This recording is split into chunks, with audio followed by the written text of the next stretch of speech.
Greetings. Here is second presentation of instrumentation, where we talk about level and flow sensing, and we'll get into a few others as we go along. Here's particular symbols that we see showing liquid level sensing, like a glass gauge mounted on, let me do this and pick a highlight, like a glass gauge mounted on a tank.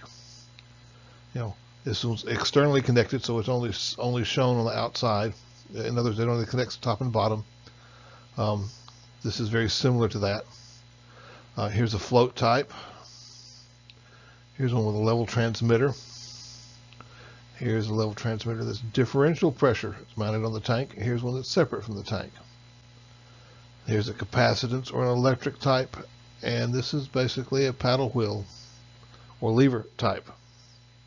All of these are useful, and depending on the tank, the level transmitter, the capacitance or dielectric, is easily used more for the large tanks that you may have basins. By that point they call them basins and things such as that. A sight gauge, a glass one mounted on the side of a tank, we used a lot of times on hydraulic tanks, so you get a feel for the level in the hydraulic tanks.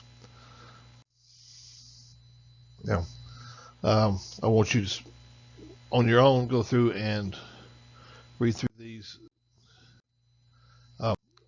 symbols and spend a little time on those. Now, here's flow sensing. A rotometer, which basically is think of it as a spinning wheel. The faster it goes, the faster the flow. Turbine's another form of spinning wheel type. Target type is basically, think of it as a target in an old arcade gallery where you're shooting it and it bends backwards. How far it bends back determines how much to flow. Flow nozzle, magnetic flow meter. Those are real big in industrial applications. Vortex. And the more less common ones, the weir, flume, venturi tube, pitot tubes, and an orifice restriction. Now that's not quite so much a flow sensor as an orifice restriction restricts the flow to the level that you want it to be. Here's some more need to go through. Now here's where you define some of the sensing elements. Well, that's going to be like a check valve, or what would that be? Oops. Since I can go backwards, I'm not going backwards. But look at that. Now we're going to get into pressure and temperature. Here's your standard pressure sensing element. How it looks like. This is PI, pressure instrument. This is a diaphragm. Of course, it kind of has a look of a diaphragm.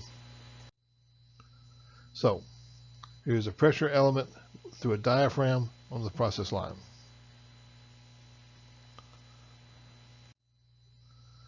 And here's a temperature sensor. Now, that indicates that it's a thermal well. Think of a thermal well as basically a big tube that you're sensing down into it. Like that. Now, this is just a temperature element. Surface mount, blah, blah, blah, blah, blah, blah, blah.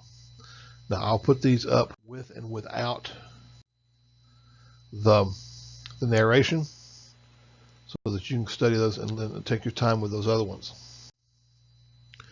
Now, the instrument index is something that's used in every document that tells you exactly where the instruments are, where they're used, what they're used for.